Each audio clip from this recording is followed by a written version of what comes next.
有緣人，若您刷到這條影片時，請勿錯過，此乃天意之賜，您的財運將如約而至，意外之喜接踵而至，請滿懷信心，親自迎接這份富貴。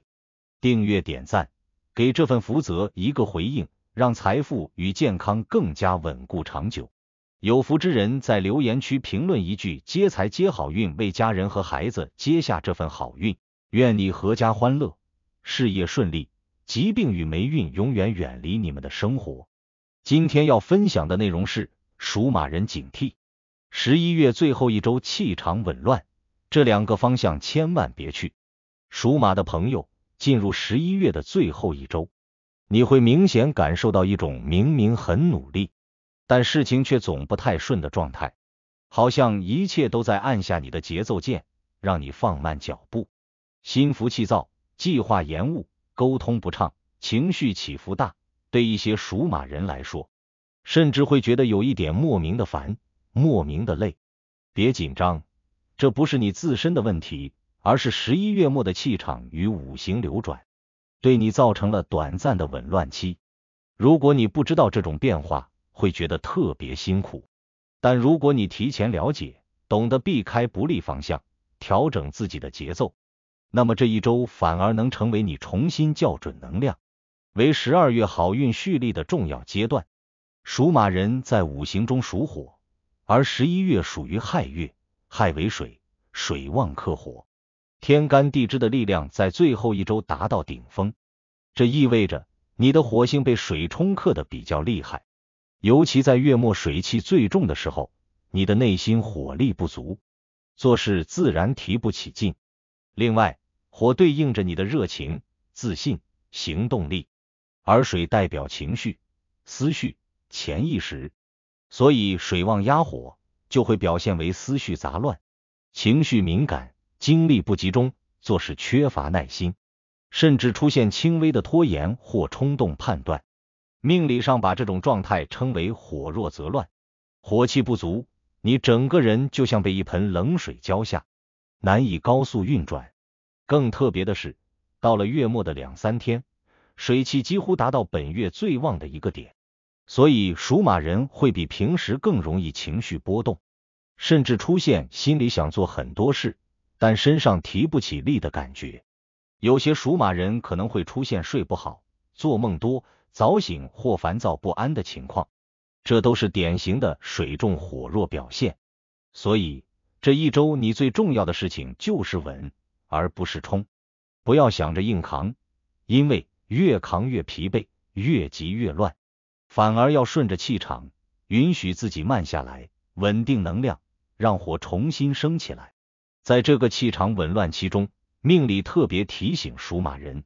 一定要避開兩個方向，正北與東北。為什麼是正北？因為正北屬水，是全五行水氣最強的方位，而你本身火弱，如果還往水旺的方向走，無論是工作出行、談合作、約見、旅遊，甚至長期待的地方，只要和正北沾上關係，你的氣場就會被水氣壓得更厲害，表現出來就是容易情緒不穩，特別容易心煩，做事總不順，容易被誤解，溝通不暢，甚至出現小破財、丟東西、買錯東西或衝動消費。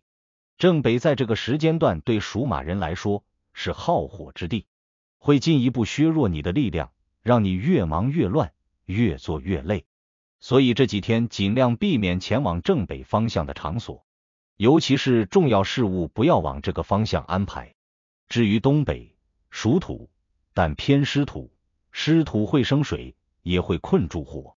簡單說，火一旦進了濕土，就像火被泥巴覆蓋，很難升起來。這是屬馬人在最後一周最不適合去的第二個方位。在東北方向，你除了容易感到疲憊之外，還特別容易出現溝通不良、誤會、人際上的小矛盾，尤其是在家庭關係或職場合作中，容易因為一句話說的不完整，語氣不對，導致別人誤會。所以只要你往東北多走幾次，你就會感覺到很明顯的不順感，好像全世界都在誤解你一樣。為了避免這些不必要的麻煩，這幾天一定記得避開東北相關的活動、計劃與出行路線。不過，雖然這周氣場紊亂，但這並不代表你會倒霉或運勢真的走下坡。相反，它是一個提醒期，一個水旺火弱的調整階段。只要你能順勢而為，這段時間反而能夠讓你把過去積累的壓力釋放掉，把原本亂七八糟的瑣事梳理清楚，讓你進入12月時更平穩、更輕鬆。事業方面，這一周最明顯的變化就是節奏變慢，效率下降。你會發現，本來以為一天能做完的事情，結果卻拖到2天；本來以為能一次溝通清楚的事情，卻來來回回解釋好幾次。甚至有些屬馬人會出現寫錯字、漏東西、忘記重要信息的情況。但這不是你的能力下降，而是火氣弱導致的短暫大腦短路。所以這幾天你做任何事情都要記得慢5秒，把節奏降下來，檢查再檢查，不要急着交付，不要急着決策，更不要在這一周簽重大合同、做重大投資、換工作、做重大承諾。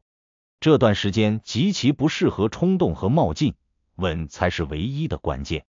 在人際方面，你會發現自己更敏感，也更容易被別人影響情緒。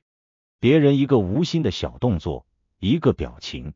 你都容易想多，甚至覺得別人是不是不喜歡你，是不是對你有意見。再加上火弱導致表達能力下降，你容易說話不夠圓潤，甚至被別人聽出你沒有的意思。所以這幾天你說話前一定要多想1秒，多留點餘地，千萬不要硬碰硬。尤其是在伴侶關係裡，這幾天是特別容易產生小誤會、小爭吵的時期。但你只要穩住心，少爭論，多傾聽，這段時間反而會成為增進感情的機會。財運方面，屬於小心破財期。水旺克火時，屬馬人特別容易因為情緒化做判斷，比如衝動買東西，被別人說動去投資，貪圖方便花冤枉錢，或者因為心亂做錯選擇導致小破財。但好在這些破財都是小破財，不會傷筋動骨，甚至在命理上屬於以小破擋大災。如果你能在這段時間把錢包看緊一點，不輕信，不衝動，不被情緒牽着鼻子走，那麼這段時間反而是安全的。建議你在這段時期避免金融類決策，也不要參與陌生人的推薦項目，更不要被年底衝業績的各種話術帶走節奏。健康方面，因為水旺火弱，屬馬人的心火不足，加上情緒容易波動，最常見的表現就是睡眠質量下降，胸口悶，胃口變差，喉嚨不適，容易疲勞，甚至出現輕微的心慌、煩躁、焦慮。你會明顯感覺心火被壓得低低的，整個人像在陰冷環境下行動一樣，有氣使不上。建議你這幾天早點睡，多喝溫水，少吃寒涼食物，多曬太陽，多運動。只要火氣升上來，你整個人就能快速恢復。總的来說，屬馬人在11月最後一周的氣場確實會紊亂，這是水旺火弱導致的必然現象，並不是你的問題。只要你避開正北和東北2個方向，不做重大決策，不衝動，不急躁，不硬拼，把自己放在穩定與調整的狀態裡，那麼這一周不僅不會給你造成問題，反而會成為你為12月反轉好運蓄能的黃金時期。12月開始，水氣減弱，火氣回升，你整個人會迅速恢復狀態，事業重新加速，貴人運也會跟着出現，做事順利，機會更多，效率更高。如果你能在這段氣場紊亂的時期穩住心，這種前穩後旺的運勢會更明顯。所以不必害怕氣場亂，只要你懂避方向，懂順勢而行，這一周就是你好運到來前的微調時間。如果您覺得本期視頻對您有幫助，別忘了評論、點讚、分享加訂閱頻道。在接下來的視頻將繼續揭示幾千年生肖文化密碼背後所孕育的哪些命運和神秘信息。願您在未來的發展道路上，每一步都穩健而有力，確保前行的每一步都堅實可靠。